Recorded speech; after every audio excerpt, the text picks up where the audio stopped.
So for today's TikTok content for my channel, I wanted to do something about my guitars that I've somewhat modified and built and worked on.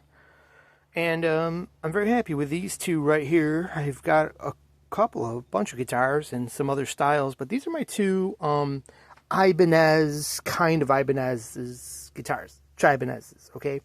Anyone who knows these guitars will instantly be able to spot, because you can usually tell by the pickguard screws right away, if these are counterfeits or fakes, copies, or whatever. And of course these are.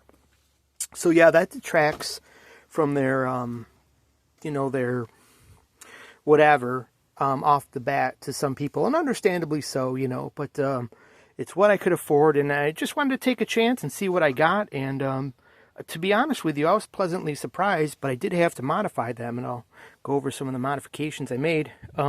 This one is a little bit dirty at the moment here. I'm noticing it's coming through more on video here. Needs a little wipe down there. This one mostly stays without a case.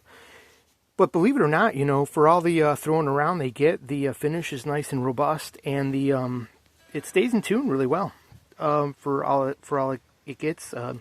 I set them up. Here's my nice and level bridge while it's in tune. And I love the finish when I got it. I love the color. Could use, once again, a little clean in there. But that was always really really cool about it. And how the neck inlay matches the color. Really cool. And everything about it is really great and quite authentic. And the playability is great. I highly doubt those are authentic DiMarzio pickups, but they say it on the pickup. But it sounds great and works great. And I know some people would want to, hear them plugged in, but, you can EQ these to sound like anything. So what's that going to do? Other than I'll just try to strum one here while I've got my hand on the phone. But just a nice here. I should have got my phone holder here, but there's an A minor chord, and an E major. Sounds like something's a little bit out of tune there. To be expected. I tuned that one up a couple days ago. I've carried them in and out. Here's my other one. And this one here, so this one came all assembled as it is, as you see here. And other than the setup, I didn't do much to it, except for a very major operation I did to both of these guitars with their necks. And they both had a similar thing. This neck, as you can see, it's like kind of a white headstock with a blue guitar. What's that all about? And this Pia style gem never came with this colors or this kind of pickguard. So what is this one all about? I'll get to all that. But the neck here is what I'll talk about first. This is like the foremost thing about these guitars.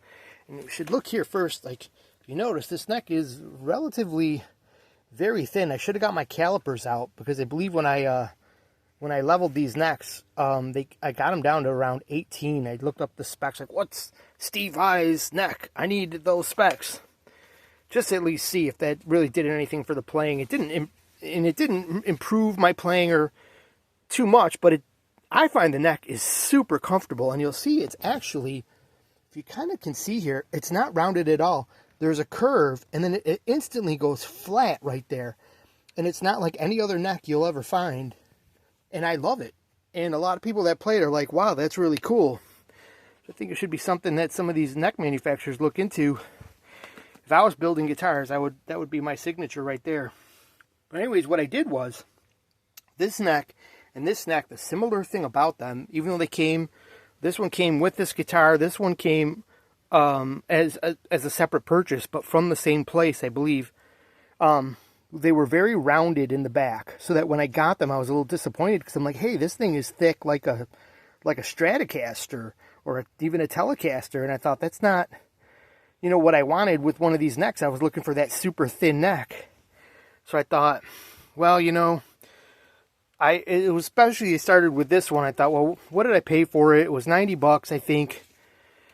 And I thought, well, what have I got to lose if I just try to shave a little bit off of it? And so I ran a rasp down it, and so I had this line in the beginning. And I thought, oh man, I've kind of ruined it. I got a little divot there, but hey, they get banged around a lot, and that's what happens. But I thought,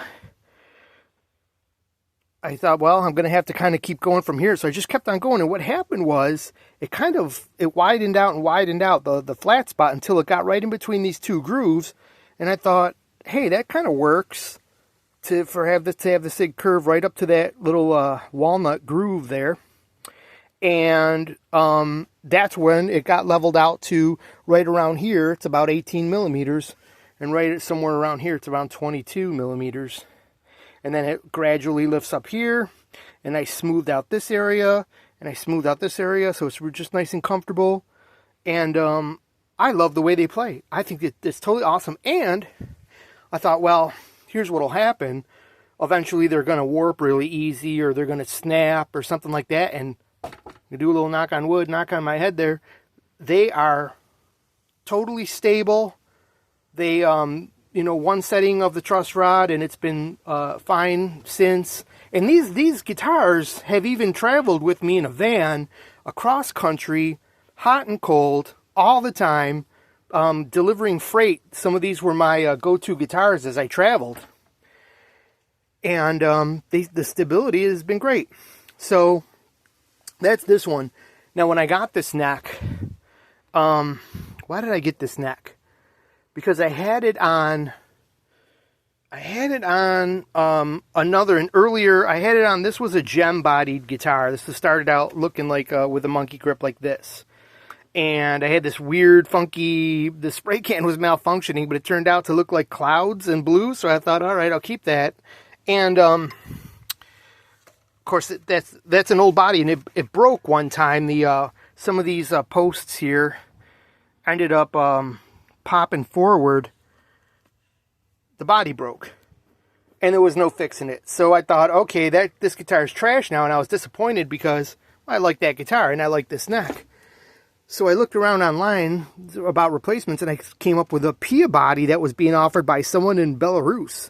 Was making some gem copy bodies out of supposedly some decent wood or something. So I thought, oh, let me give it a chance. I think there was the very last one that they had, and I think there was some discrepancies about its actual dimensions or whatever. But it was $50, $55, $60 shipped or something. So I said, well, what the hell? I'll try it.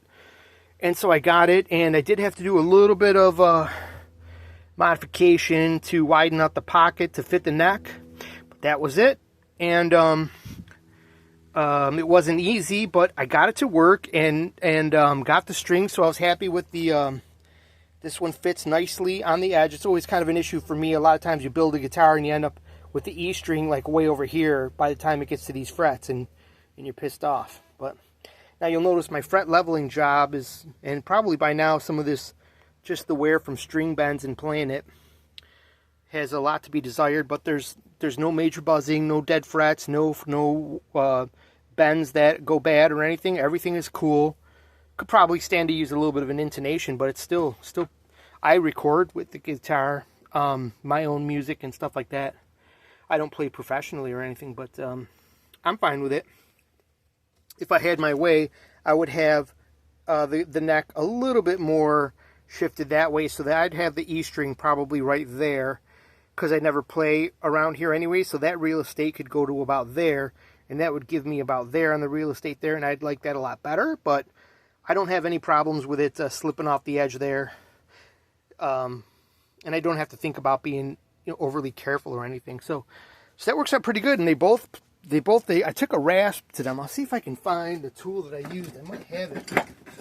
Matter of fact, it was this thing right here. I just used one of these edges, and I went down over and over, and I thought, without any special kind of machine or way to keep it level, it was going to do all kinds of weird things, but it just took everything off smooth. It made it perfectly flat, like I did that on a machine. And there's no grooves, there's no nothing. I probably went over it with some finer sandpaper after a while, but you can see here, I smoothed all that out, because I think it had an older an edge right there where yeah, so these are my Chibanez guitars that I really, really like a lot. And as you can see here, they, did kind of a little job there trying to make it look authentic. I think that's a little, questionable. I'm not ever going to try to sell it or pass it off as anything, so I'm not worried about that really too much, I guess.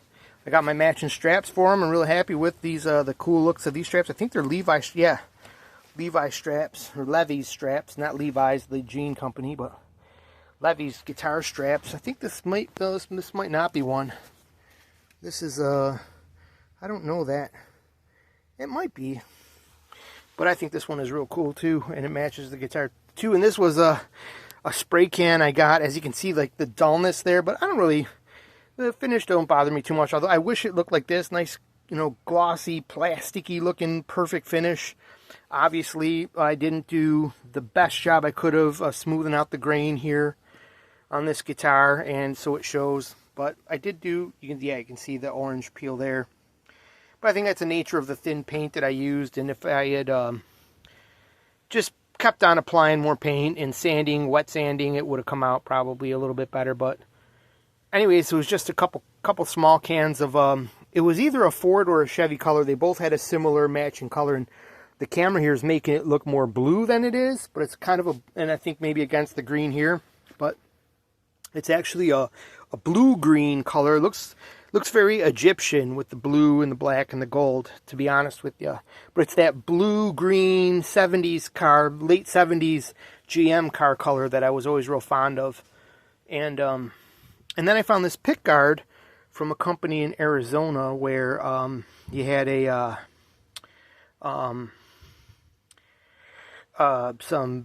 company that they got some hot rod pickups in there. I don't know exactly what they are, but they're obviously the covers look like the ones that came on the Pia. And there's a push-pull here for a little extra distortion. But I've been playing with a cleaner jazz sound for my guitar lesson channel, and it works very good for that. A great bridge here, which is a little bit more advanced than this guy here. This is the something, I don't know, but I spent a lot of money on it, I can tell you that. Because I had to build this one from scratch, because the old, I wanted gold hardware for it. And I had some, I don't know where I got this, the gold hardware here, but of course I still got the black knobs on there that I guess I don't care too much about. I was eventually going to try to at least tint that the bluer color and put some gold tuners on there, but I don't really care too much. And but it's got a great little sound. The one thing, this pick guard came, I guess that's black tape right there at the end, because I put that there to kind of stick the little piece on there, because this one came broken in the box when I got it, and I paid like $550 just for this special pick guard. And the routing wasn't deep enough either. I mean, it was deep enough, but with the wiring that this has, it's a little bit of a struggle to get the pickups to go into the body properly, but it's all kind of jammed together and sort of does its thing now, so I could probably stand to take it apart someday and rework it a little bit and make it a little better. But it's working for what it is now. And they sent me another pick guard, and I've got that somewhere, because that's one thing that was cool about the company. They were, they saw, as soon as I opened the box, I saw it, I took a picture. They were like, yeah, they're like, we're sorry it happens, and we'll ship you right out a new pick guard if you want it. But by then I already had everything installed. I didn't want to mess with it and take the new strings off and everything, so I just said, well, someday if I go to rework the guitar, maybe I'll put the new pick guard on. So I guess I got that somewhere at home still.